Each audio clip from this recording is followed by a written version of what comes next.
Mari kita melanjutkan pembahasan dari Yohanes pasal yang ke-15. Yohanes pasal ke-15 kita membaca ayat yang pertama sampai dengan ayat yang ke-11. Ini perkataan langsung semua dari Tuhan Yesus. Jadi kita baca bergantian saja. Saya membaca yang ganjil, saudara membaca yang genap. Akulah pokok anggur yang benar dan Bapakulah pengusahanya. Setiap ranting padaku yang tidak berbuah dipotongnya, dan setiap ranting yang berbuah dibersihkan supaya lebih banyak berbuah. Kamu memang sudah bersih karena firman yang telah kukatakan kepadamu. Tinggallah di dalam aku dan aku di dalam kamu. Sama seperti ranting tidak dapat berbuah dari dirinya sendiri kalau ia tidak tinggal pada pokok anggur. Demikian juga kamu tidak berbuah jikalau kamu tidak tinggal di dalam aku. Akulah pokok anggur dan kamulah ranting-rantingnya. Barang siapa tinggal di dalam aku dan aku di dalam dia, ia berbuah banyak. Sebab di luar aku kamu tidak dapat berbuat apa-apa. Ia dibuang keluar seperti ranting dan menjadi kering, kemudian dikumpulkan orang, dicampakkan ke dalam api lalu. Jikalau kamu tinggal di dalam aku dan firmanku tinggal di dalam kamu, mintalah apa saja yang kamu kehendaki dan kamu akan menerimanya. Dalam hal inilah Bapakku dipermuliakan, yaitu jika kamu berbuah banyak. Dan dengan demikian kamu adalah murid-muridku. Seperti Bapa telah mengasihi aku, demikianlah juga aku telah mengasihi kamu. Tinggallah di dalam kasihku itu. Jikalau kamu menuruti perintahku, kamu akan tinggal di dalam kasih. Seperti aku menuruti perintah Bapakku dan tinggal di dalam kasih. Semuanya itu kukatakan kepadamu supaya sukacitaku ada di dalam kamu dan sukacitamu menjadi penuh. Mari kita masuk di dalam doa. Saudara berdoa untuk diri saudara masing-masing. Saudara mendoakan orang di kanan, di kiri, di depan, di belakang saudara, dan juga mendoakan saya. Mari kita masuk di dalam doa. Bapa dalam surga, pada saat ini kami mohon supaya Engkau menolong kami untuk bisa mengerti firman Tuhan. Kiranya Tuhan yang mencelikkan mata hati kami supaya kami boleh melihat kemuliaan Tuhan yang ada di dalam firman-Mu, dan kami boleh menjadi kagum, kami percaya dan kami mengikut Engkau. Kami berdoa supaya Tuhan menolong hamba-Mu dalam segala keterbatasan dan kekurangan untuk bisa memberitakan Injil, memberitakan Kristus, menyatakan apa yang menjadi isi hati Tuhan, dan boleh dimengerti oleh jemaat-Mu, dan kehidupan kami boleh ditarik oleh Tuhan. Semakin hidup berkenan kepada Tuhan, semakin menikmati persekutuan yang ada di dalam Kristus. Engkau di dalam kami dan kami di dalam Engkau. Terima kasih Tuhan, demi Yesus Kristus kami berdoa, kami bersyukur. Amin. Saudara, dari the so-called 7 great I am sampai 7 kali yang ada di dalam Injil Yohanes, ini adalah yang terakhir ya. I am the true vine. Akulah pokok anggur yang benar atau pokok anggur yang sejati. Nah, saudara, kalau kita mencoba untuk sedikit review ya gambaran tentang 7 great I am itu, saudara akan mendapati di situ bahwa Yesus memperkenalkan dirinya bukan hanya dengan metafor atau dengan ilustrasi yang sangat mudah diterima, tapi juga yang sebetulnya di dalam keseharian daripada orang Israel itu tidak bisa hidup tanpa itu. You name it, seperti kayak aku adalah pintu, ya nggak ada orang hidup bisa tanpa pintu. Atau aku adalah terang, aku adalah cahaya, atau aku adalah roti, I'm the bread of life. Itu semua adalah menunjuk kepada kebutuhan-kebutuhan pokok di dalam kehidupan manusia, yet yang dimengerti secara rohani ya. Sama seperti di dalam kehidupan fisik, kehidupan jasmani kita membutuhkan roti jasmani, di dalam kehidupan rohani kita membutuhkan roti hidup. Coba waktu kita membaca di dalam bagian ini saya bicara tentang anggur. Nah, ini kayaknya gak terlalu nyambung ya sama kehidupan kita gitu. Kita jarang minum anggur. Ya, ini negara tropical, orang jarang minum anggur karena tambah panas dan sebagainya. Dan juga kebun anggur di Jakarta cari taman aja susah gitu ya, apalagi cari kebun anggur karena itu usaha menjaring angin. Saudara mesti pergi ke tempat lain untuk bisa lihat kebun anggur dan sebagainya. Jadi ini gambarnya untuk kita sedikit agak remote gitu. Jadi kita perlu penjelasan historical dalam konteks pada saat itu. Ini menariknya apa gitu, ini common groundnya apa waktu Yesus memperkenalkan dirinya sebagai pokok anggur. Dan dari situ kita bisa belajar dengan tidak langsung ya di dalam konteks kita sekarang.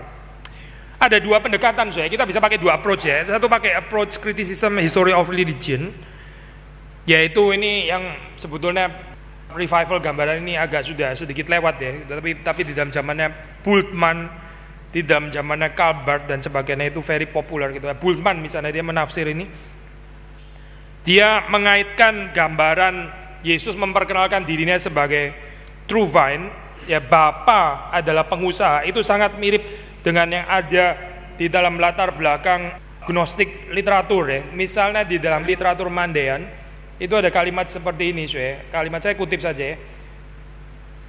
I am a tender vine and the great life itu maksudnya ya God gitu ya. The great life was my planter. Mirip sekali ya saudara. I am a tender vine and the great life was my planter.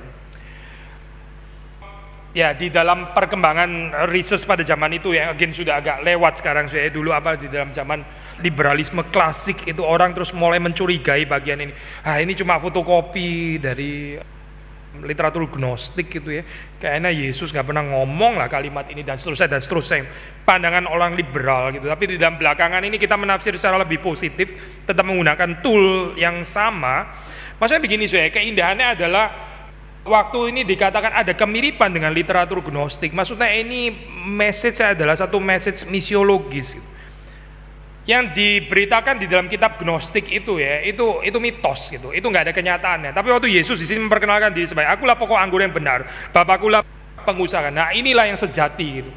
Inilah true vine, yang itu bukan true vine. Yang itu bukan pokok anggur yang sejati, itu pokok anggur ya you wish gitu ya. Ya lu kepingin lah kayak gitu ya, boleh saja gitu. Kamu kepingin untuk mendapatkan konsep seperti, tapi kenyataannya nggak ada, nggak bisa dihidupi juga.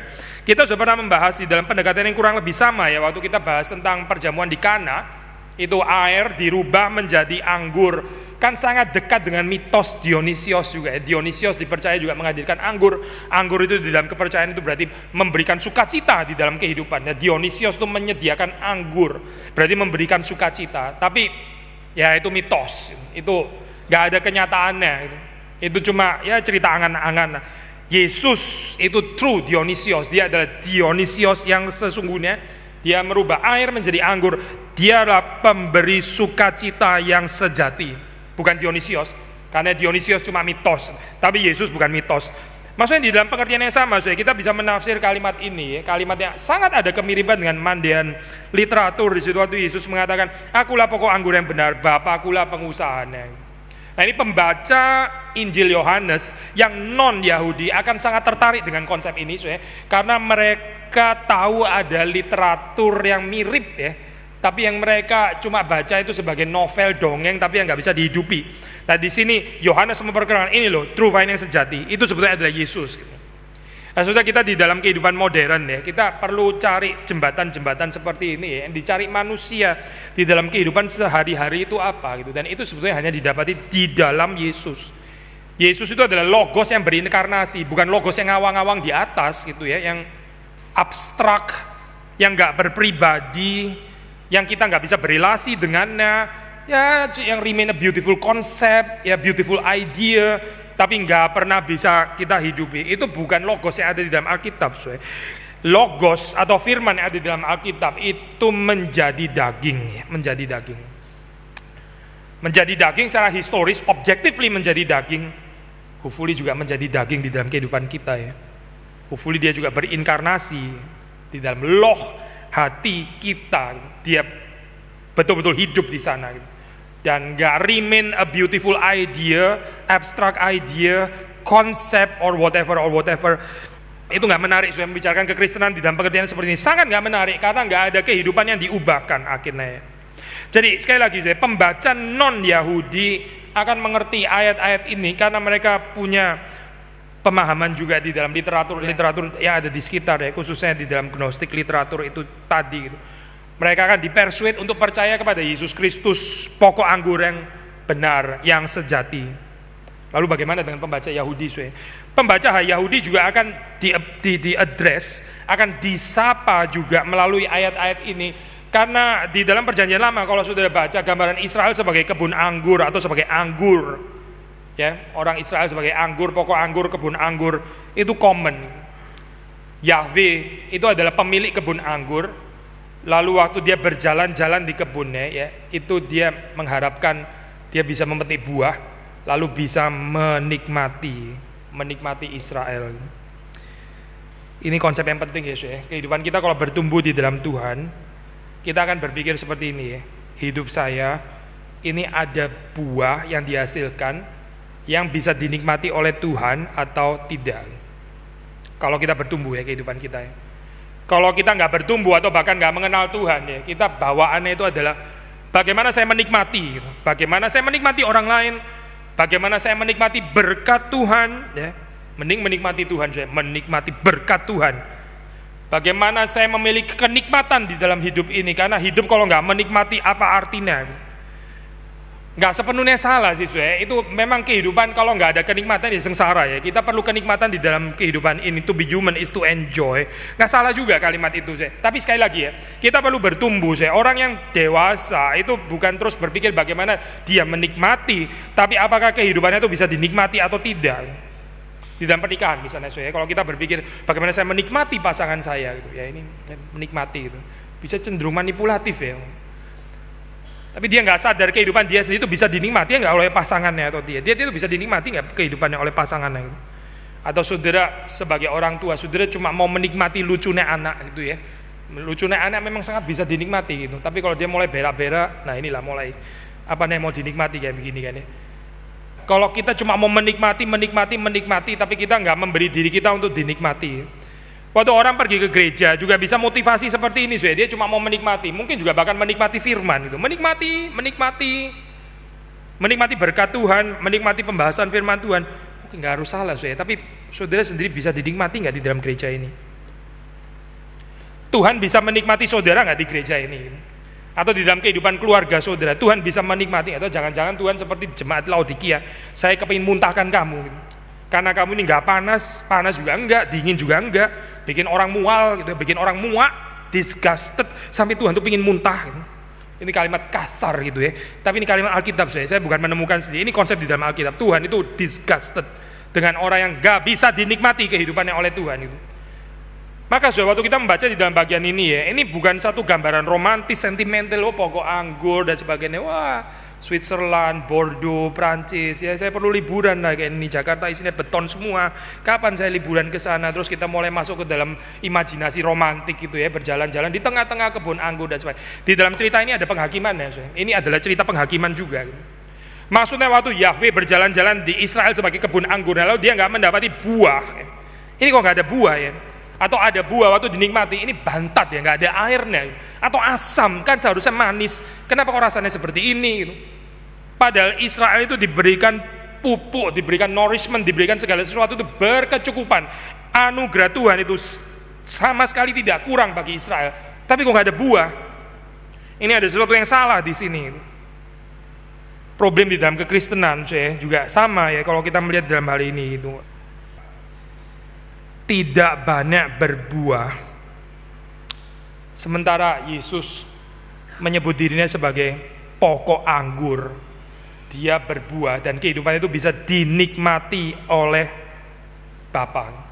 Jadi sekali lagi dari perspektif non-Yahudi kita bisa membaca, mengaitkannya dengan kemiripan dengan gnostik literatur. Tapi waktu kita membaca di dalam konteks orang Yahudi sangat mengerti istilah ini kaitan dengan perjanjian lama, yaitu Allah yang berjalan-jalan di kebun anggurnya dan dia expecting untuk mendapatkan buah.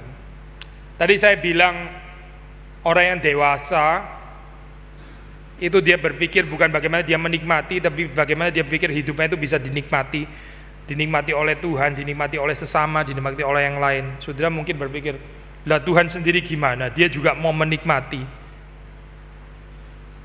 Tuhan datang-datang mau menikmati.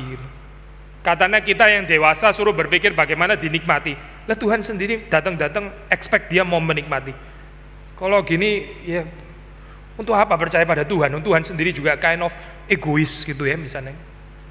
Saudara jangan lupa ya, Yesus sudah memberi dirinya terlebih dahulu dinikmati oleh saudara dan saya. Dia memberi dirinya, tubuhnya, dagingnya yang adalah makanan dan sungguh-sungguh makanan, darahnya yang sungguh-sungguh adalah minuman. Itu dia memberikan dirinya untuk dinikmati oleh saudara dan saya. Dia sudah mengerjakan itu, saya sudah.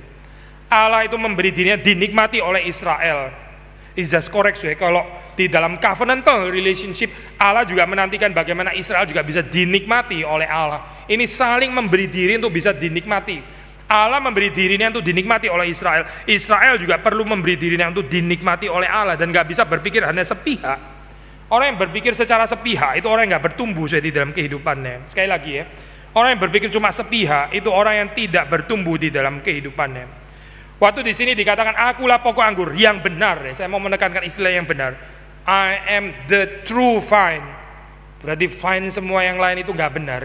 Jelas ya bagian ini ya. Ini bukan di dalam motivasi untuk mempermalukan, menghina atau menelanjangi. Bukan, ini cuma bicara fakta. Waktu Yesus bicara I am the true vine, itu berarti menyatakan Israel itu gagal sebagai vine. Israel bukan kebun anggur yang benar. Yesuslah kebun anggur yang benar. Saya tertarik baca komentari, ada komentari membahas seperti ini ya. Ini mungkin poin agak sedikit marginal, tapi dia bilang the vine is Jesus, not the church, is intentional. The vine ini pertama-tama adalah Yesus. Israel gagal menjalankan cerita ini, menjalankan cerita bagaimana menjadi pokok anggur, bagaimana menjadi kebun anggur, menjadi anggur, gagal. Mereka tidak berbuah. Yesus mengatakan, akulah pokok anggur yang benar. Tapi dalam komentar ini terus kemudian menambahkan, the vine, pokok anggur itu adalah Yesus, bukan gereja. Saya sudah pernah bahkan prinsip ini ya, ini pengulangan sebetulnya gitu. Kita kalau nggak sanggup membedakan gereja dan Yesus, ya, eklesiologi kita pasti berantakan. Sekali lagi gereja yang sehat itu bisa membedakan dirinya dengan Yesus. Gereja itu bukan Yesus, Yesus bukan gereja. Gereja yang diberkati Tuhan adalah gereja yang di dalam Yesus, dan Yesus di dalam gereja itu. Tapi kalau kita gagal melakukan pembedaan ini, kita mengambil posisinya Kristus, kita seperti berada di posisinya Kristus, akan terjadi kerusakan-kerusakan eklesiologis yang kita nggak bisa bayangkan. Karena apa? Ya karena orang gagal melakukan pembedaan ini. Waktu Yesus bilang, akulah pokok anggur yang benar, ini seharusnya membawa saudara dan saya reflect, berarti kita bukan pokok anggur yang benar, karena Yesuslah pokok anggur yang benar. Tapi cerita nggak berhenti di sini. Ceritanya ini adalah satu cerita yang mengundang supaya saudara dan saya bisa berfungsi sebagai ranting yang berbuah. Karena pokok anggur yang kita percaya itu adalah pokok anggur yang berbuah. Bahkan dia memberikan dirinya sendiri untuk bisa dinikmati oleh umat pilihan Allah. Maka ayat 2 sudah membaca, setiap ranting padaku yang tidak berbuah dipotongnya, setiap ranting yang berbuah dibersihkannya supaya ia lebih banyak berbuah. Seperti kita sudah pernah bahas, ada kemiripan ya di dalam prinsip ini seperti di dalam perumpamaan talenta. Orang yang berbuah akan semakin berbuah, yang setia akan semakin setia, yang tidak setia akan semakin digeser oleh Tuhan. Kita nggak bicara keseimbangan di sini gitu. Ini bukan rule of balance, bukan bicara tentang keseimbangan, bagi-bagi dong, bagi-bagi supaya terjadi keseimbangan. Ya kita maunya begitu, tapi Tuhan itu melihatnya berbeda. Mereka yang berbuah ya itu akan dibuat Tuhan lebih banyak berbuah. Yang tidak berbuah ya sudah dipotong saja gitu. Kita nggak bisa bilang yang sudah berbuah banyak mau di stop sedikit buahnya gitu ya, supaya ditransfer kasih sini supaya sini lebih berbuah, sehingga kita ada semacam equality. Berjuang untuk equality bagus juga equality gitu. Tapi equality itu bisa menjadi idolatry. Tuhan nggak under rule of equality itu, tidak. Dia bekerja dengan cara yang lain. Bukan karena dia sengaja mau mendiskriminasi manusia, tapi ini adalah manusia nggak melakukan tanggung jawabnya. Untuk apa Tuhan terus kasih pupuk terus ya? Tuhan kasih nourishment terus menerus kepada ranting-ranting yang memang nggak tertarik untuk berbuah itu, nggak tertarik untuk tinggal di dalam Kristus. Untuk apa Ada orang yang terus menerima berkat Tuhan ya, mau terus mendapatkan pelayanan firman yang baik. Tapi dia nggak pernah mau melayani, nggak pernah mau melayani. Dia terus jadi konsumen. Dia terus menerima dan menerima. Tapi dia nggak pernah memberi diri untuk bisa dinikmati. Terus menikmati. Ini untuk apa? Seperti ini untuk apa sebetulnya? Sekali lagi ya, yang berbuah akan makin banyak berbuah. Yang tidak berbuah, ya akan dipotong. Kehidupannya akan dibuang oleh Tuhan. Waktu seseorang berbuah, kita jangan lupa kita bisa berbuah karena firman. Firman itulah yang membersihkan kita. Firman yang dikatakan Kristus.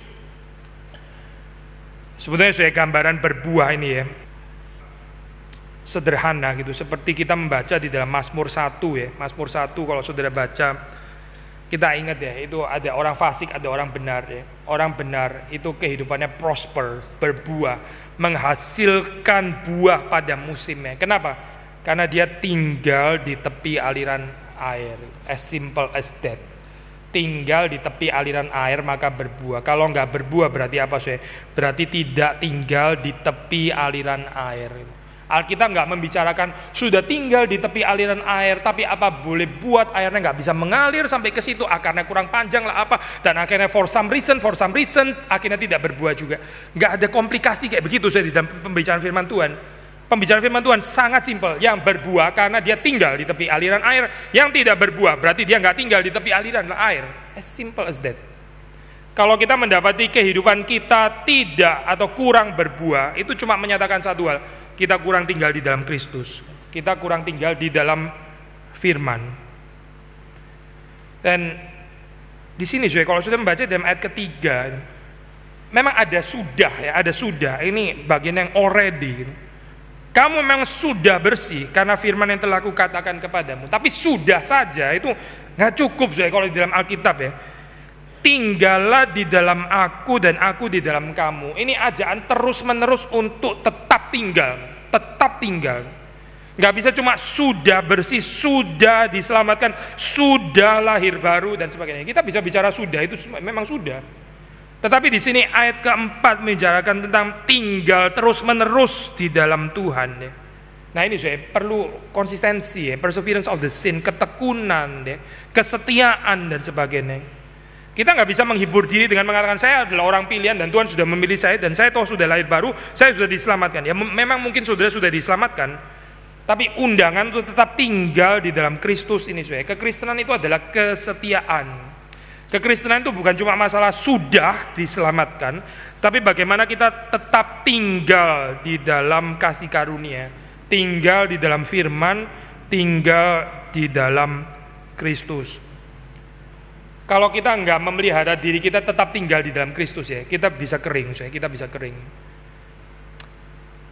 Ada ini ya, hamba Tuhan waktu itu dia membicarakan tentang bahayanya daripada spiritualitas retreat atau apalah. Saudara bisa ganti sedikit motivasi spiritualitas kebangunan rohani atau apa gitu ya. Spiritualitas KKR atau spiritual gitu. Kata waktu retreat kan kita terbakar gitu. Terbakar seperti terbangun, seperti kayak baterainya itu di-charge sampai 99 atau even 100% gitu ya. Full kalibrasi. Lalu terus just to find out setelah itu pelan-pelan baterainya habis lagi gitu ya. Waktu habis lagi tinggal 3%, terus kita bilang, kita mesti retreat lagi nih. Mesti retreat, mesti push lagi sampai ke atas 100% lagi ya. 100% itu lagi gitu ya. Itu namanya kerohanian retreat. Itu namanya kerohanian ala KKR gitu maksudnya. Nothing wrong dengan retreat, nothing wrong dengan KKR ya, don't get me wrong. Atau perhaps as simple as kerohanian hari Minggu. Hari Minggu juga mungkin 100% gitu ya. Terus habis itu pelan-pelan turun dan sebagainya. Ini bisa nggak sehat sudah di dalam kehidupan Kristen seperti ini ya. Karena kita nggak memelihara ketekunan untuk terus tinggal di dalam Tuhan. Mereka yang tinggal di dalam Tuhan itu 100% terus. Bukan baterainya habis pelan-pelan terus perlu recharge lagi, bukan. Tapi dia terus 100% karena Yesus nggak pernah berhenti mengalirkan energi dan kuasa dan kehidupan. Nggak ada itu. Jadi kalau kita makin lama makin habis sampai kita perlu kebangunan rohani lagi dan sebagainya, itu bukan gambaran Yohanes 15 gitu. Yohanes 15 bukan bilang datanglah kepadaku kalau kamu mulai kehabisan baterai. Datanglah kepadaku ya, akulah the true charger gitu misalnya itu. Nggak ada itu, nggak ada. Nggak ada gambaran Yesus the true charger. Nggak cocok juga pakai istilah charger. Precisely karena gambaran yang high terus kemudian pelan-pelan turun terus jadi high lagi, turun lagi dan sebagainya. Itu bukan gambaran yang dikatakan di sini. Gambaran yang dikatakan di sini adalah lengket. Gambaran di sini adalah tetap berada, tinggal bersama di dalam Kristus dan Kristus di dalam kita. Sekali lagi ya, saudara. Kita diselamatkan satu hal, saudara lahir baru, saudara dan saya lahir baru, itu satu hal. tapi kita tinggal di dalam Tuhan, itu adalah hal yang lain. Paulus itu membedakan suatu, dia bicara tentang buah roh ya, dia pakai istilah buah roh, fruit of the spirit. Tapi waktu dia bicara tentang kedagingan, dia pakai istilah works of the flesh. Ini adalah perbuatan-perbuatan daging atau perbuatan-perbuatan kedagingan. Dia nggak bicara perbuatan daging atau perbuatan-perbuatan daging dan perbuatan-perbuatan roh atau perbuatan roh gitu ya. Dia bicara perbuatan plural, lalu di sini bicara fruit singular. Dia bicara di situ perbuatan, di sini dia bicara buah. Saya pikir ada yang menarik ya di dalam gambaran ini. Kenapa Paulus nggak bikin satu kontras yang lebih simpel aja ya? Maksudnya fruit of the flesh and fruit of the spirit, atau works of the flesh, either plural atau singular. Misalnya works of the flesh plural dan works of the spirit gitu misalnya ya. Atau yang singular, work of the flesh, work of the spirit. Kenapa dia bilang work, yang ini bilang fruit? Work atau perbuatan itu dari diri kita sendiri. Itu yang dari natur kita yang corrupted itu. Yang keluar adalah perbuatan-perbuatan daging. Gak ada yang benar, gak ada yang benar. Dan ini nggak ada yang benar bukan cuma di dalam diri orang yang tidak percaya, tapi di dalam diri orang yang sudah percaya, tapi tidak tetap tinggal di dalam Kristus. Yang keluar juga itu sama saja, perbuatan-perbuatan daging. Kalau kita tidak tetap tinggal di dalam Kristus, yang akan menguasai kita, yaitu akan diproduce, yang keluar, yang dihasilkan, itu adalah perbuatan-perbuatan daging. Buah itu itu bukan perbuatan kita, itu yang dimaksud oleh Paulus ya. Ini bukan karyanya kita. Ini adalah hasil produksinya Roh Kudus. Ini adalah sesuatu yang secara alami bertumbuh, lalu terus kemudian keluar dari kehidupan kita, karena kita tinggal di dalam firman Kristus, karena kita di dalam Kristus. Saudara melihat di sini betapa penting ya, ini latihan rohani seperti meditasi dan sebagainya. Kita setelah Zwingli kan memang ada shift ya. Maksudnya ini shift yang bagus juga gitu. Orang zaman dulu itu kan waktu mereka merenungkan firman Tuhan, mereka itu lectio divina ya, perenungannya mungkin gak banyak pengertian, tapi Zwingli itu memulai apa yang disebut dengan lectio continua. Maka dia mulai bahas the so-called expository preaching itu ya, pasal 1, 2, 3, 4, 5. Jadi orang bukan cuma ayat-ayat tertentu yang indah gitu misalnya, tapi semua ayat sama dia dibahas. Itu namanya lectio continua. Lectio continua itu membawa kita kepada pengertian yang lebih dalam. Jadi kita doing exegese, kita menggali Alkitab, kita mempunyai pengertian lebih limpah dan sebagainya. Kalau sudah ke gereja reform, saya percaya ini yang kita lakukan gitu ya. Tapi yang saya mau katakan adalah jangan lupa ya dengan tradisi lectio divina. Perenungan firman Tuhan itu bukan cuma eksegese, bukan cuma menggali bahasa aslinya apa, konteks historisnya apa ya. Tapi itu kita membaca secara reflektif. Saya membaca secara introspektif ya. Ini saya yang sedang dibicarakan. Lalu apa yang saya mesti berubah di sini gitu. Saya khawatir dengan orang yang seperti kayak ada jam saat dunia suka baca Alkitab atau apa, tapi nggak ada buah ya di dalam kehidupannya. Ini berarti ada yang salah itu di dalam pembacaan Alkitabnya. Or perhaps orang yang suka datang ke seminar atau ke PA atau apa gitu, tapi nggak ada buah. Bicara buah itu apa sih? Kalau kita bicara buah ya kita pinjem Paulus ya. Buah roh itu yang pertama didaftar di sana itu adalah kasih, kasih. Gereja yang berbuah itu adalah gereja yang penuh dengan cinta kasih. Di sini juga ya, saya baca ayat 9 ya. Seperti Bapa telah mengasihi aku, demikian juga aku telah mengasihi kamu.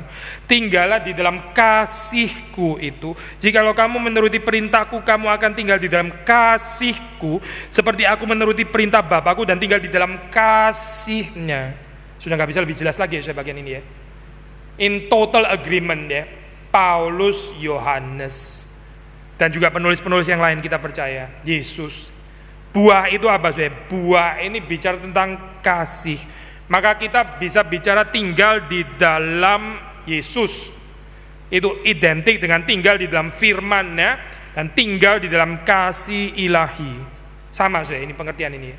Tinggal di dalam Yesus berarti tinggal di dalam kasih. Di dalam kasihnya, tinggal di dalam kasih berarti tinggal di dalam Allah. Kita tetap di dalam Allah karena Allah itu adalah kasih. Waktu kita melihat kehidupan kita itu kurang mengasihi, kita lack of love, kita lebih menuntut untuk dikasihi daripada kita mengasihi, lebih menuntut untuk menikmati daripada kita dinikmati dan sebagainya. Itu just a sign kita nggak betul-betul tinggal di dalam Kristus. Kita nggak terlalu tertarik untuk tinggal di dalam Kristus. Karena orang yang tinggal di dalam Kristus, dia berbuah.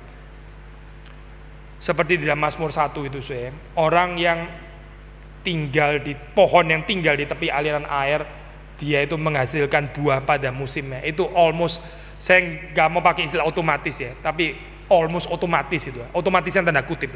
Saya nggak suka pakai istilah otomatis ya, karena otomatis itu mesin gitu ya. Ini kan istilah organis ya, ini istilah nature, sesuatu yang alami ya. Berbuah itu sesuatu yang alami ya. Kalau kita tinggal di dalam Kristus, orang yang tinggal di dalam Kristus, dia pasti berbuah. Kalau kita nggak berbuah, itu bukan karena kita kurang mengusahakan bagaimana kita berbuah, karena pupuknya nggak cocok, kita salah pilih pupuk, atau kita kurang memupuki diri sendiri. Bukan. Jawabannya sederhana, kita tidak tinggal di dalam Kristus. Kita kurang tinggal di dalam firman dan kurang tinggal di dalam Kristus. Kita tidak tinggal di dalam kasih-Nya. Maka akibatnya apa? Ya sudah, nggak ada buah, nggak ada buah. Nggak ada buah itu waktu Tuhan kemudian mengunjungi kehidupan kita, ya nggak ada yang didapati. Seperti kita baca di dalam ayat keempat ini, kalau kita tidak tinggal di dalam Kristus, sama seperti ranting tidak dapat berbuah dari dirinya sendiri kalau ia tidak tinggal pada pokok anggur, demikian juga kamu tidak berbuah jikalau kamu tidak tinggal di dalam aku. Kalau kita nggak tinggal di dalam Kristus, nggak berbuah. Kalau kita tinggal di dalam Kristus, kita berbuah. Sederhana kan saya? Apa artinya tinggal di dalam Kristus? Tinggal di dalam Kristus yaitu tinggal di dalam firman dan tinggal di dalam kasih-Nya. Saya balik lagi yang tadi, pembahasan belum selesai. Lectio Divina, saudara perlu menyediakan waktu untuk merenungkan firman Tuhan. Perhaps bukan dengan dengan Bible study, dengan baca-baca komentari, tapi baca firman Tuhan secara sederhana. Lalu kita membiarkan firman Tuhan itu mengisi kehidupan kita. Kita memorize, kita merasakan juga firman Tuhan. Bukan cuma memikirkan, tapi juga merasakan, mengecap betapa manisnya Tuhan itu melalui pembacaan firman Tuhan. Itu Lectio Divina. Ya, kita pendekatan orang modern ya, highly intellectual ya, sangat rasional gitu. Luther itu pernah komplain, dia bilang kalimat seperti ini, mirip ya, dia bilang Mazmur itu kan nyanyian ya. Banyak orang itu menggali Mazmur gitu, intellectual dealing. Dia itu pendekatan rasional intelektual gitu. Enggak harus salah sih, enggak harus salah. Kita bisa eksegese Mazmur gitu kan ya. Kita bisa menggali ini strukturnya bagaimana dan konteks historinya apa dan menarik juga penggalian seperti itu gitu. Ada tempatnya gitu. Tapi Luther mengingatkan, Mazmur itu nyanyian. Kita kalau mengerti Mazmur, kita menyanyikan Mazmur. Mazmur itu adalah kitab afektif. Kitab afektif itu kita harus cerna secara afektif. Ini adalah kitab yang akan membentuk emosi dan afeksi kita ya. Jadi kita mesti dealing, kita mesti approach itu juga emotionally dan affectionately. Bukan cuma rationally, bukan cuma logically, tapi juga affectively di dalam hal ini. Itu yang diingatkan oleh Luther. Ada kemiripan di sini kalau kita pakai prinsip yang sama dengan Lectio Divina dan Lectio Continua. Perhaps Lectio Continua seperti yang kita terima daripada warisan Zwingli dan reformator yang lain ya, mengajak kita untuk menggali firman Tuhan, berpikir dan sebagainya, seperti yang sering kita lakukan di gereja ini. Tapi saudara perlu menyediakan waktu Lectio Divina tadi. Saudara merenungkan firman Tuhan secara reflektif, introspektif, melihat saudara di depan cermin ya, firman Tuhan. Lalu bagaimana Tuhan menyapa kita secara pribadi. Itu tradisi medieval yang sebetulnya kita nggak perlu geser sepenuhnya lalu ditukar dengan Lectio Continua, lalu Lectio Divina ya sudah mati saja gitu. Mungkin bukan itu kali ya, bukan gitu. Tapi bagaimana kita bisa merangkai itu menjadi satu puzzle ya, keanekaragaman yang memperkaya kehidupan kita. Kita nggak bisa tinggal di dalam Kristus ya kalau kita nggak menyediakan waktu untuk meditasi firman Tuhan. Waktu kehidupan saat teduh kita itu berantakan ya, kita nggak ada perenungan firman Tuhan. Satu hari itu kita dikuasai oleh daging, yang keluar itu adalah perbuatan daging. Meskipun saudara adalah orang yang sudah percaya, karena Yesus bilang sudah one thing ya, tetap tinggal di dalam Dia itu hal yang lain. Ayat 5, akulah pokok anggur dan kamulah ranting-rantingnya. Barang siapa tinggal di dalam aku dan aku di dalam dia, ia berbuah banyak. Sebab di luar aku kamu tidak dapat berbuat apa-apa. Kita tinggal di dalam Kristus. Kristus itu hospitable, dia membuka dirinya. Kita datang dengan semua kelemahan kita, dengan semua dosa-dosa kita ya. Kesucian Kristus itu tidak mungkin dikalahkan oleh keberdosaan kita ya. Waktu kita tinggal di dalam Kristus, ketidaktaatan kita itu nggak pernah mengalahkan ketaatan Kristus. Ketidaksempurnaan kita tidak akan menghancurkan kesempurnaan Kristus, karena Kristus adalah Kristus yang menang. Waktu kita datang, waktu kita tinggal di dalam Dia, bukan Kristus yang akan diubah oleh kita yang akan diubah oleh Kristus. Saudara membaca di dalam Alkitab ya, semua perjumpaan dengan Kristus, bukan Kristus terseret ke sana gitu, tapi mereka yang terhisap ke dalam kehidupan ilahi. Whether itu Sakius, apakah itu perempuan yang berzina itu, ataupun murid-murid Kristus yang juga nggak sempurna dan berdosa, semuanya mereka berjumpa dengan Kristus. Bukan Yesus yang akhirnya dikotori oleh kehidupan mereka, tapi mereka yang kehidupannya itu diubahkan dengan perjumpaan sejati dengan Kristus itu. Barang siapa tinggal di dalam aku, ia berbuat banyak.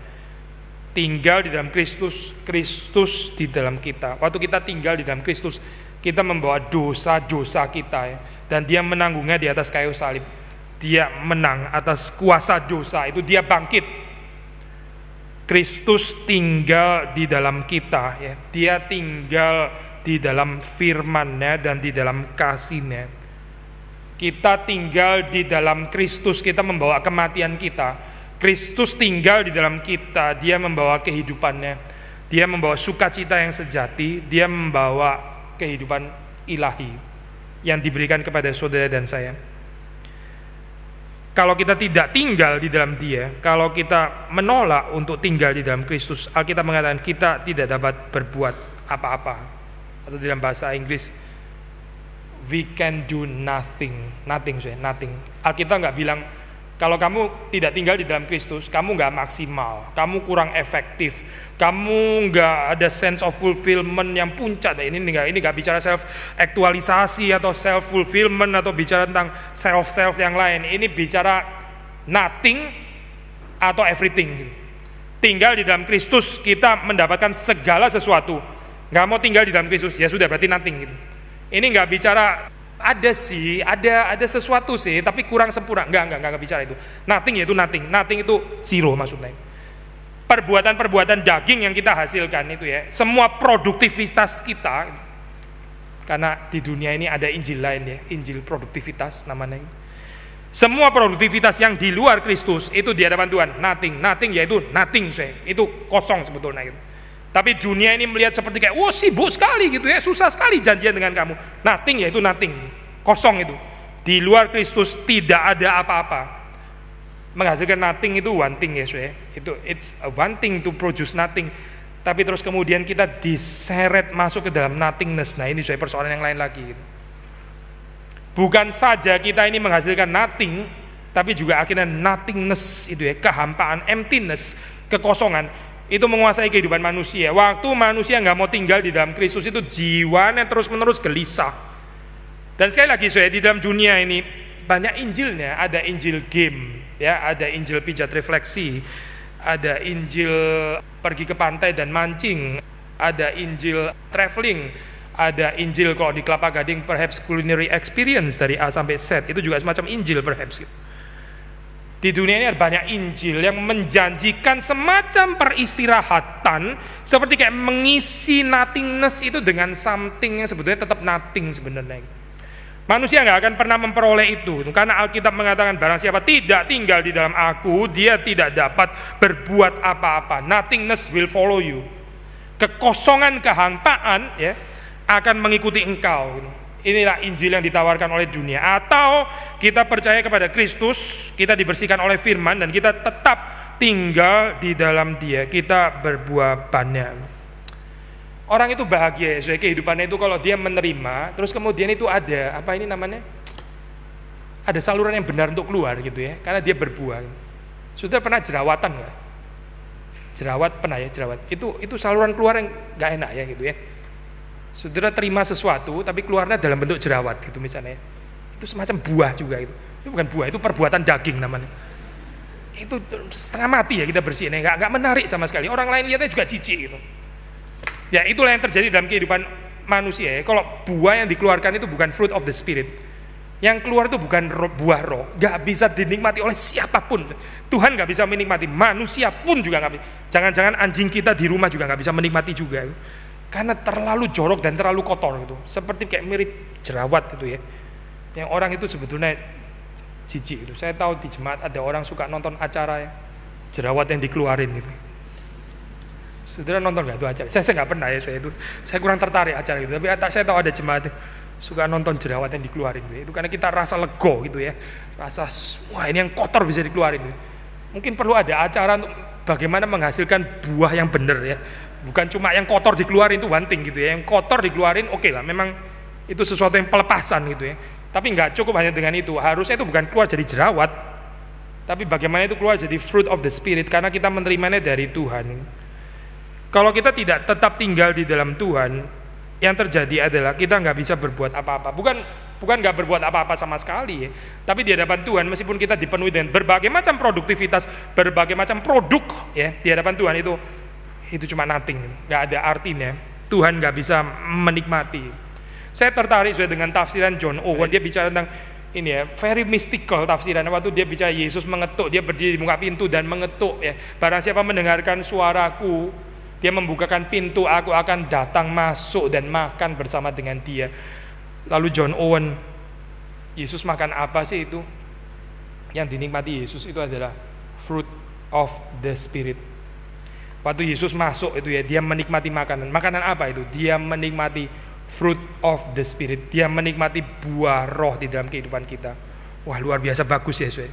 Itu waktu kita mendengar Yesus mengetuk, lalu kita bukakan pintu, lalu kita apa yang kita suguhkan kepada Kristus, apa yang Yesus makan, apa yang akan dinikmati oleh Yesus yang kita bisa hidangkan. Kalau menurut John Owen, yaitu buah roh. Buah roh itu diberikan oleh Roh Kudus ya. Diberikan oleh Roh Kudus yang bekerja di dalam kehidupan kita. Dia menimbulkan itu, dia yang produce itu. Lalu dinikmati oleh Kristus, atau Kristus membawa kepada Bapa. How beautiful, ini Trinitarian. Lalu saudara dan saya simply participating saja. Saudara cuma diundang berpartisipasi saja. Saudara nggak diundang untuk bekerja keras, menghasilkan, menolong Tuhan, membantu Tuhan ya, atau menggarap kebun anggur. Caranya bagaimana sampai seperti Tuhan puas. Reform itu percaya ini dari Tuhan, Tuhan yang memberikan buahnya, bukan dari kekuatanmu. Ini dari Tuhan. Kamu terbuka saja hidupmu, be hospitable. Jangan mendugakan Roh Kudus. Waktu Roh Kudus bekerja di dalam kehidupan, terima saja. Lalu dia akan memberikan buah. Buah itu akan dibawa Kristus kepada Bapa. How beautiful saya kalau kehidupan kita seperti ini ya. Tapi waktu Yesus sudah dibukain pintu, nggak ada makanan lagi ya, makanan basi yang dihidangkan dan sebagainya. Jadi poinnya apa? Saudara, kita mengundang Yesus masuk kayak gini. Kalau masih pakai istilah John Owen tadi ya, saudara buka pintu silakan masuk, terus makanan basi. Maaf Tuhan, yang ada adalah makanan 3 tahun lalu. Karena saya sejak 3 tahun lalu ya begini terus, nggak ada perubahan apa-apa. Itu namanya makanan 3 tahun lalu gitu. 3 tahun lalu sampai hari ini nggak ada perubahan apa-apa gitu. Ya dulu gini ya gitu. Suka ngamuk ya tetap suka ngamuk. Yang pelit tetap pelit gitu. Yang gampang tersinggung tetap tersinggung juga. Nggak ada perubahan. Itu makanan basi namanya. Makanan basi dibawa kepada Tuhan. Nggak ada perubahan apa-apa di dalam kehidupan manusia. Atau kita tinggal di dalam Kristus. Di dalam Kristus kita berbuah banyak. Akulah pokok anggur dan kamulah ranting-rantingnya. Barang siapa tinggal di dalam aku dan aku di dalam dia, ia berbuah banyak. Sebab di luar aku kamu tidak dapat berbuat apa-apa. Barang siapa tidak tinggal di dalam aku, ia dibuang keluar seperti ranting dan menjadi kering, kemudian dikumpulkan orang dan dicampakkan ke dalam api lalu dibakar. Ya, saya nggak tahu waktu saudara membaca kalimat ini ya. Mungkin kita biasanya ya bisa baca, oh ini karena ada motif api dibakar dan sebagainya. Agak wajar ya kalau orang berpikir ini neraka gitu ya, eskatologis maksudnya gitu ya. Tapi kalau kita baca seperti ini ya, eskatologis ini neraka, orang yang dibuang ke neraka. Lalu kita tanah ini bicara apa, penghakiman untuk the whole Israel, komunal atau lebih dimengerti sebagai individual. Kalau ini lebih dimengerti sebagai individual, ya ini kayaknya berbicara tentang orang-orang yang tidak dipilih alias para reprobat itu gitu ya. Misalnya saya tertarik dengan komentari. Komentari mengarahkan kepada penafsiran yang lain, bukan penafsiran eskatologis. Jadi di sini ini bukan bicara tentang Gehenna, bukan bicara tentang neraka. bahwa ini ayat bicara tentang penghakiman, itu pasti ya, ada nuansa penghakiman. Tapi gini loh saya, kalau kita selalu berpikir, nah ini Yudas itu misalnya, ini adalah orang-orang reprobat gitu. Jadi ayat-ayat ini ya, seperti nggak berbicara kepada kita. Yang lebih berbicara kepada kita ya ayat-ayat ini. Saya kan termasuk orang yang tinggal, bukan orang yang kemudian dibuang keluar dan dicampakkan ke dalam api lalu dibakar. Itu kan bukan saya kan yang bukan itu. Saya yang tetap tinggal di dalam dia. Jadi ayat itu terus gunanya apa untuk kita? Gunanya yaitu supaya saya tahu nasibnya orang reprobat ya, paling itu aja kan ya. Saudara masih bisa ngikutin saya? Muka saudara mulai sedikit kayaknya susah gitu ya memahami. Sekali lagi saya, ayat ini fungsinya untuk elect itu apa gitu? Hanya untuk menjelaskan bahwa ada orang reprobat gitu maksud. Atau ya ayat ini untuk orang reprobat, tapi orang reprobat nggak pernah tertarik firman Tuhan masalahnya. Teguran-teguran yang sekeras apa, orang reprobat itu nggak pernah tertarik. Mereka nggak mau tahu, mereka nggak rasa diri mereka berdosa, perlu juru selamat dan sebagainya. Jadi nggak cocok anyway juga untuk reprobat. Jadi untuk kita cuma kasih tahu bahwa ada nasibnya reprobat itu. Saya lebih persuaded dengan tafsiran ini saya. Waktu di sini dikatakan dia kemudian dibuang keluar ya, seperti ranting menjadi kering, dikumpulkan orang, dicampakkan dalam api lalu dibakar. Artinya itu kehidupan kita itu jadi useless gitu. Dibuang keluar, useless maksudnya. Bahwa itu akan ada penghakiman, betul ada penghakiman, bahwa kita nggak akan kehilangan keselamatan. Memang kita nggak kehilangan keselamatan, tapi ini tetap penghakiman yang dari Tuhan. Mungkin sedikit mirip dengan waktu Yesus memberi ini ya, gambar tentang garam. Garam kalau sudah kehilangan rasa asinnya ya, dia apalagi gitu, fungsinya sudah nggak ada, dia akan diinjak-injak gitu. Itu maksudnya useless kan ya. Sudah nangkep poinnya. Garam kalau sudah kehilangan rasa asinnya, itu di dalam zaman dulu saya, itu orang itu ini ya, garam itu mesti dipisahkan daripada apa ini yang kayak semacam tepung yang putih-putih itu ya, itu campur jadi satu zaman dulu ya, itu dipisahin sampai orang itu dapat garamnya saja. Nah tepungnya itu saya itu dibuang dan diinjak-injak orang. Nah gambarannya waktu Yesus bilang, kamu kalau kehilangan rasa asinmu ya, kalau jadi tawar dan nggak lagi ada rasa asin ya, kamu mirip seperti tepung-tepung yang putih-putih itu. Seperti secara fenomena kayak kelihatan seperti garam ya, seperti orang Kristen kok dia pergi ke gereja reform lagi gitu ya. Jadi ini putih somehow gitu, kelihatan putih, tapi sebenarnya nggak ada rasa asin. Jadi bagaimana? Ya sudah dibuang saja lalu diinjak-injak. Berarti apa saya? Ini kehidupan orang yang nggak berguna. Dia dibuang keluar, dikumpulkan orang, dicampakkan ke dalam api lalu dibakar. Selesai kehidupannya nggak berguna gitu maksudnya. Ini adalah kehidupan yang useless. Maka saya, kalau kita nggak tetap tinggal di dalam Kristus, ya, kita nggak mempersilakan Kristus di dalam kita, ya inilah nasib kita kayak begini akhirnya. Ini bukan untuk para reprobat. Saya. Reprobat pasti akan mengalami kebinasaan selama-lama. Kehidupan kita, kehidupan saudara dan saya juga bisa nggak berguna seperti ini. Kalau kita nggak mau tetap tinggal di dalam Kristus, akhirnya kita dari nothingness to nothingness to nothingness to emptiness, nothingness dan sebagainya. Hidup yang sia-sia, nggak ada artinya. Banyak orang seperti ini akhirnya terus mulai pikir gimana saya bunuh diri aja. Karena apa? Ya karena dia empty kehidupannya. Kenapa saya kehidupan orang itu bisa empty? Karena dia tidak tinggal di dalam Kristus. Saudara jangan kasih jawaban-jawaban yang lain ya. Saya nggak mau tahu dengan jawaban yang lain. Kehidupan saya kosong karena saya jomblo. Omong kosong. Kehidupan saya kosong karena saya uangnya kurang gitu misalnya. Kehidupan saya kosong karena saya kurang dimengerti oleh orang-orang, omong kosong semua. Kehidupan kita itu kosong, nothingness, empty dan sebagainya karena kita tidak tinggal di dalam Kristus, whether you like it or not. Either saudara setuju atau enggak, kehidupan kita ini kosong, boring, boredom, bosen dan sebagainya. Karena apa? Karena kita kurang tinggal di dalam Kristus.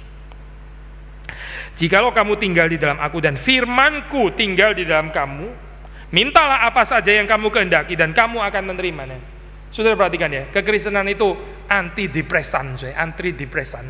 Yang paling mujarab itu. Orang yang nggak punya lagi desire itu depresi namanya kan ya.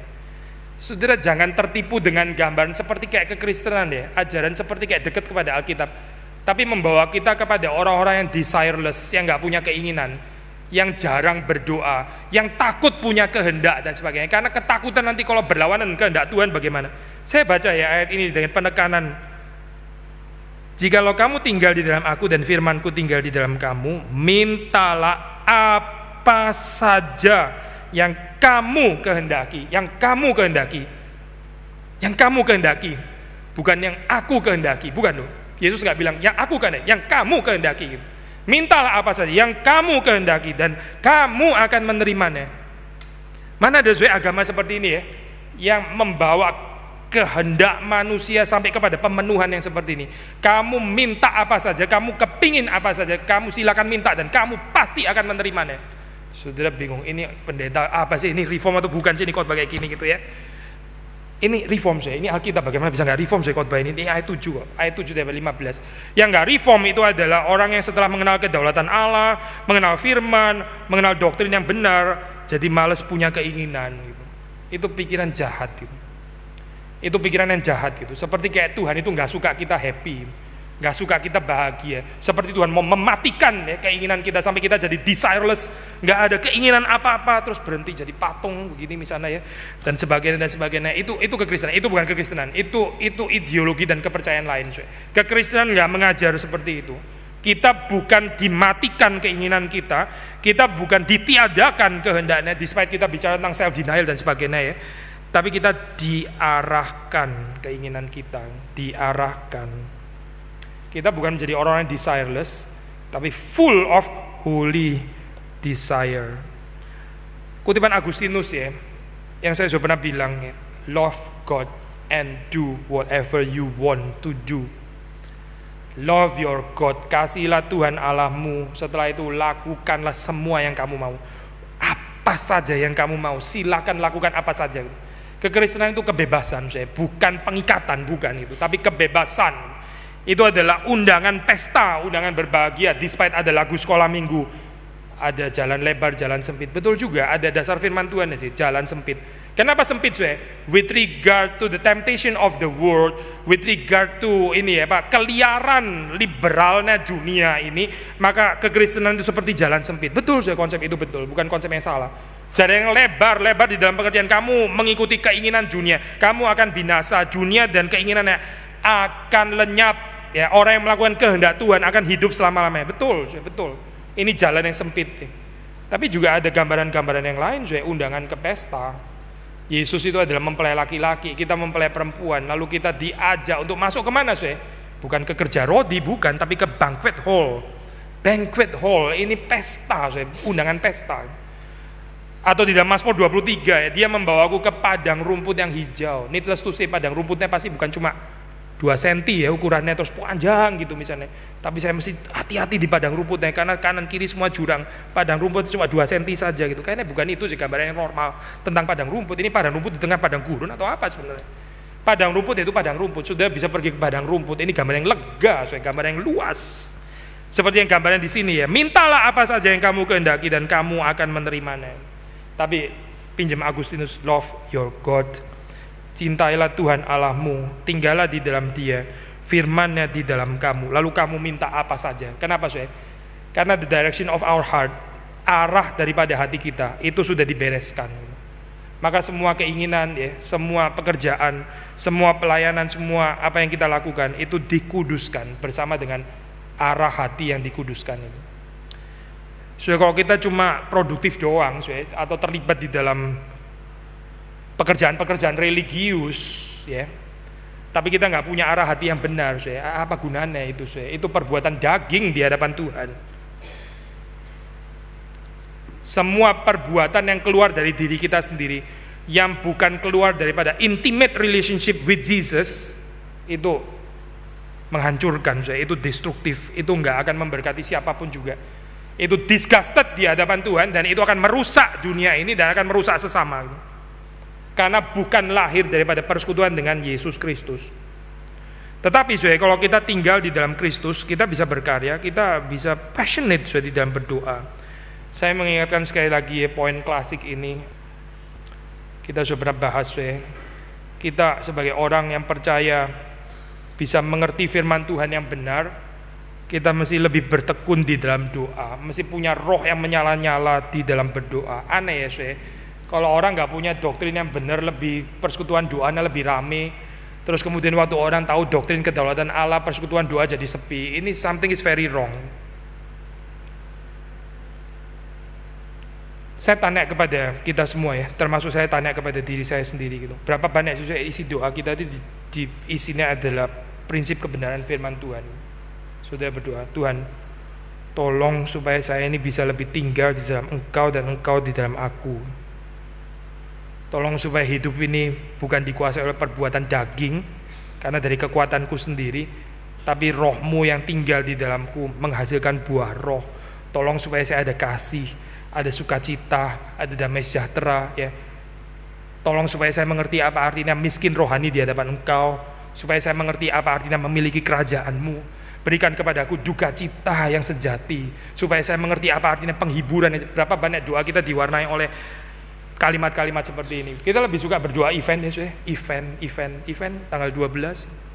Mari kita berdoa untuk event tanggal 12. Kita mendoakan tanggal 12 ya, 1 dan 2. Mari kita berdoa ya untuk 1 dan 2 gitu. Lalu doanya apa? Gak jelas, apa sih doanya? Mari kita doakan untuk cuaca, doakan untuk ini, doakan untuk kabel. Kabelnya ada 5, kita berdoa untuk kabel nomor 1. Sekarang kita berdoa kabel nomor 2, kabel nomor... Gila saya pulang aja, gak usah ikut persekutuan doa kayak begini. Capek luar biasa persekutuan doa kayak begini. Saudara nangkep ya poin saya. Lalu kita bilang, ini doa yang konkret gitu ya. Ini doa yang konkret. Kalau doa Tuhan tinggal di dalam aku di dalam. Ini abstrak, kayak begini abstrak. Saya doa supaya anak saya lulus ujiannya itu dia cum laude gitu ya. Summa cum laude. Nah, ini konkret kayak begini gitu. Tapi berdoa menurut prinsip firman Tuhan enggak menarik gitu ya, enggak menarik. Makanya saya kehidupan doa kita mati akhirnya gitu. Karena kita setelah percaya kedaulatan Allah, kita enggak bisa memastikan ya. Benar enggak ya cum laude? Kalau enggak gimana? Oh, lulus saya juga enggak tentu gitu. Itu kan nggak ada jaminan di Alkitab. Jadi bagaimana? Memberdoa anak saya lulus, ternyata bisa nggak lulus juga. Ya nggak usah doa. Karena apa? Karena nggak pasti gitu loh. Kalau saya berserah, ya sudah saya berserah saja, nggak usah doa kan ya. Ada logiknya sudah di situ gitu. Jadi bisa dimengerti juga kenapa orang jadi malas doa. Tapi kalau sudah baca di sini ya, mereka yang tinggal di dalam firman Kristus, mereka itu tahu apa yang mereka harus minta dari Tuhan, yaitu keinginan-keinginan Tuhan itu ya, yang ada di dalam firman-Nya, janjinya. Satu persatu kita minta dan Tuhan mengatakan kamu akan menerimanya. Kenapa sih kehidupan kita secara rohani ini miskin luar biasa ya? Karena kita kurang meminta, kita nggak tertarik dengan buah-buah yang suci itu, kita nggak tertarik. Kita lebih suka hal-hal yang remeh-temeh, yang kita doakan hal-hal yang nggak terlalu penting ya. Tuhan tolong sepatu warna merah dan bukan warna ungu gitu. Ini doa kayak begini nggak usah doa lah. Mau warna apa juga nggak terlalu penting sebetulnya gitu. Tapi kita berdoa untuk hal yang remeh-temeh, yang kecil-kecil, tapi kita diberikan Tuhan ya ini janji yang besar dan kita nggak tertarik. Kita seperti buta ya dengan janji-janji itu. Kita nggak tertarik bagaimana kita mendapatkan Kristus, kepenuhan Roh Kudus, kepenuhan Kristus, karakter Kristus itu kayaknya bukan menjadi doa kita. Kita lebih khawatir dengan hal-hal yang ada di dalam dunia ini gitu. Ya sebetulnya Tuhan juga sudah memelihara. Saya bukan berarti ekstrim saudara nggak boleh mendoakan tentang sakit, kesehatan. Silakan berdoa. Saudara berdoa untuk pelajaran anak-anak, silakan berdoa. Yang saya mau katakan adalah jangan tidak tertarik dengan janji-janji Tuhan yang begitu pasti akan Dia berikan kepada kita di dalam firman-Nya. Permintaan itu menjadi seperti Kristus. Itu nggak mungkin kita nggak menerima itu, tidak mungkin, nggak mungkin. Karena ini adalah keinginan Tuhan sendiri. Ini adalah prinsip firman Tuhan, ini adalah perintah Tuhan.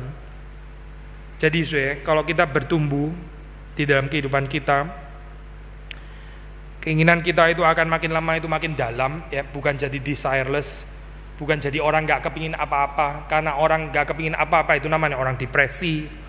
Kita bukan masuk kepada stoicisme yang semuanya itu terserah, yang terus kemudian ya sudahlah fatalis dan sebagainya. Kita bukan masuk ke dalam kerohanian seperti itu, tapi kita masuk ke dalam true fulfillment ya. Apa artinya itu being human? Yaitu minta apa saja yang kamu kehendaki. To be human itu bisa minta apa saja yang kita kehendaki, karena Tuhan menciptakan kita dengan free will. Tapi free will yang di restore. Free will yang tadinya itu hancur waktu kita jatuh dalam dosa, sekarang di restore. Sehingga dengan voluntarily, dengan free will, dengan kebebasan kita mengasihi Tuhan, bukan dengan keterpaksaan, bukan secara robotik, bukan mechanical synchronization, bukan, tapi voluntarily, karena kita menginginkannya. Mintalah apa saja yang kamu kehendaki dan kamu akan menerimanya. Is this a divine rhetoric atau apa? So, kalau orang jahat bacanya, ngomongnya sih kamu kehendaki, kamu menerimanya, pada akhirnya dikabulkan ya yang kamu kehendaki. Itu orang jahat ya, saya pikir kayak begini. Saudara bisa ngikutin ya? Kalau nggak bisa ngikutin ya bagus juga. Pikiran jahat kok diikutin. Saya cuma kasih kemungkinan ya gitu ya. Saya bukan untuk saudara jadi pikiran jahat. Orang jahat pikir, bilangnya supaya kamu bisa minta apa saja, kamu menerima. Pada akhirnya dikabulkan yang kamu kehendaki toh, di dalam limitasi yang kamu kehendaki. Itu pikiran orang jahat kayak begitu. Tuhan itu sincere, saya mau mengarahkan keinginan kita yang berdosa, yang bukan-bukan, ya. Lalu terus kemudian diarahkan kepada keinginan yang kudus, yang suci, ya. Di situ kita mendapatkan kepenuhan apa artinya menginginkan dan apa artinya menerima, ya. Menginginkan, lalu terus kemudian menerima. Terus di dalam ayat 11 dikatakan di situ sukacita akan menjadi penuh, sukacita akan menjadi penuh. Kita akan dipenuhi dengan berkat-berkat rohani, dipenuhi dengan kelimpahan yang ada pada Kristus, kepenuhan Kristus, kepenuhan firman, kepenuhan cinta kasih. Dan terakhir ayat ke-8, terakhir pada akhirnya dalam hal inilah Bapakku dipermuliakan, yaitu jika kamu berbuah banyak dan dengan demikian kamu adalah murid-muridku. The end, the telos itu terakhir, itu adalah doksologi. Bukan buah banyak itu sendiri, bukan. Saudara boleh buah banyak, at the end saudara cuma propaganda sendiri ngomong tentang how great you are dan sebagainya. Itu bukan doksologi, bukan doksologi. Doksologi itu bukan itu. Doksologi bukan saudara cerita achievement saudara. Sudah berapa banyak yang saudara sudah lakukan untuk Tuhan. Itu bukan doksologi. Itu menjadikan buah itu sendiri menjadi the end, menjadi akhirnya. Gak cocok sudah dengan ayat ini. Ayat ini bicara supaya Bapa dipermuliakan, doxological life. Terakhirnya itu adalah kemuliaan Tuhan. Saudara dan saya berbuah itu cuma sarana, itu cuma alat Tuhan supaya Tuhan boleh menyatakan kemuliaannya. Pada akhirnya yang mau dinyatakan itu adalah kemuliaan Tuhan, bukan berapa produktivitasnya saudara, berapa sibuknya saudara dan sebagainya. Gak menarik Injil seperti itu. Itu Injil palsu, itu Injil produktivitas dunia, bukan Injil yang ada di dalam firman Tuhan. Injil yang di dalam firman Tuhan itu bicara tentang doksologi sebagai akhirnya. Kita waktu kebaktian kita bicara doksologi kan. Saudara nggak bicara setelah terakhir. Saudara jangan lupa ya, tadi kita menyanyi lagu nomor 1 lumayan bagus loh, dan nggak ada yang fals di sini. Ada nggak saya kebaktian ngomong kayak begitu? Kita mulai keep listing apa yang tadi kita kerjakan, lalu saya bicara khotbah saya tadi gimana dan sebagainya. Nggak ada orang kebaktian mengakhiri dengan itu. Itu gereja aneh, gereja yang nggak ada urusannya dengan Alkitab. Tapi gereja yang kembali kepada Alkitab itu doxological. So, doxological itu berarti yang diperlihatkan itu adalah kemuliaan Tuhan. Ini ya, doksologi itu artinya apa sih? Artinya kita mengembalikan apa yang kita terima dari Tuhan. Ini ya, dua gerakan, sudah perhatikan ya. Tadi kita minta kan, kita menerima. Kita menerima, ini acknowledgement of penerimaan, lalu kita doksologi, kita kembalikan kepada Tuhan ya. Ada dua persoalan saya. Orang yang cuma menerima terus ya, tapi dia nggak pernah kembalikan kepada Tuhan. Dia nggak rela untuk mengembalikan apa yang dia terima dari Tuhan. Tapi ada orang yang seperti kayak mengembalikan kepada Tuhan. Maksudnya dia mau mempermuliakan Tuhan, seperti dia bekerja bagi Tuhan. Tapi itu seperti kayak kita nggak dengar cerita kapan ya dia menerimanya dari Tuhan itu. Sudah tangkap nggak poin ini? Dia bicara seperti kayak dia bekerja bagi Tuhan, tapi kita nggak dengar cerita kapan dia menerimanya gitu. Nggak ada pembicaraan tentang kapan dia menerima. Jadi nggak ada acknowledgement of God's mercy, God's blessing and God's grace. Itu nggak ada. Yang ada adalah gerakan yang seperti kayak doksologi. Itu bukan doksologi. Doksologi itu adalah mengakui saya menerima dari Tuhan dan saya mengembalikan kepada Tuhan. Kalau saya cuma mengembalikan tapi saya nggak pernah bilang bahwa saya ini miskin, saya menerima dari Tuhan, itu bukan doksologi. Tapi kalau kita cuma menerima tok tapi kita juga nggak pernah mengembalikan kepada Tuhan, itu juga bukan doksologi. Ayub mengeluarkan kalimat yang sangat menarik waktu dia bilang kalimat sederhana tapi itu substance and doksologi.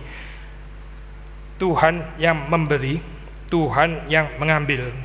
Sudah perhatikan ya, ini dua gerakan. Tuhan yang memberi, the acknowledgement of God's blessing. Tuhan yang memberi, saya menerima saja. Tuhan yang mengambil, Tuhan yang memberi, dia juga mengambil. Terpujilah nama Tuhan. Doksologi kan, betul kan ya? A true doxology itu apa saya? Saya mengakui, saya menerima dari Tuhan, saya mengembalikannya kepada Tuhan. Yang bukan doksologi itu sekali lagi, cuma menerima nggak mau balikin. Waktu diambil oleh Tuhan, dia nggak rela. Sudah berhenti di sini saja. Saya menerima pengakuan terhadap God's blessing. Titik. Good night. Sudah cukup. Atau kita keep telling the story seperti kayak kita banyak bekerja bagi Tuhan, tapi sekali lagi kita nggak dengar cerita kapan lu miskin ya, dan kapan kamu menerimanya dari Tuhan. Ketidaklayakan apa dan bagaimana Tuhan melayakkan engkau, kita nggak dengar cerita itu. Yang ada adalah cerita kita terus yang bekerja bagi Tuhan, kita terus bekerja bagi Tuhan.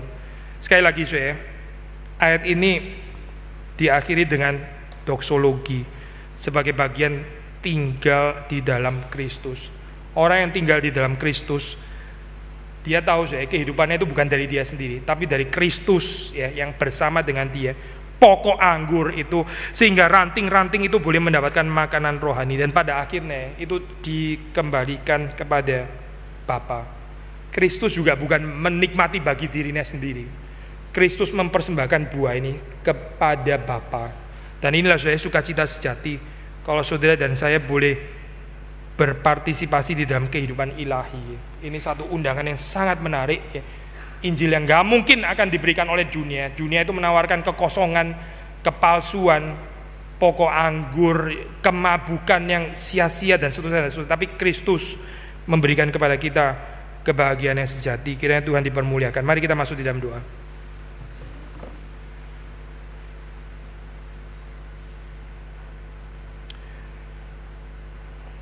Tuhan, ampuni kami ketika kami mendapat kehidupan kami ini kurang berbuah, tidak berbuah, dan akhirnya Tuhan kurang bisa menikmati kehidupan kami. Ampuni kami ketika kami ini egois hanya dengan terus menerima berkat Tuhan dan menginginkan kehidupan yang dipenuhi dengan banyak kenikmatan, tapi kami sendiri tidak peduli apa kehidupan kami bisa dinikmati oleh Tuhan, dinikmati oleh sesama kami. Kiranya Tuhan yang mempertumbuhkan kami dengan kuasa firman Tuhan. Kami di dalam Engkau dan Engkau di dalam kami. Dan demikian kami boleh berbuah lebat, bukan dengan kekuatan kami sendiri, bukan menghasilkan perbuatan-perbuatan daging, tapi buah roh yang manis, yang sedap, yang Tuhan berkenan untuk menikmatinya. Terima kasih Tuhan untuk undangan boleh berbagian dalam kehidupan Tuhan, dan Engkau menguduskan jemaat-Mu, menguduskan setiap orang yang mendengar firman Tuhan ini. Kami terus bertumbuh di dalam Engkau, tetap tinggal di dalam Engkau. Demi Yesus Kristus kami berdoa, kami bersyukur. Amin.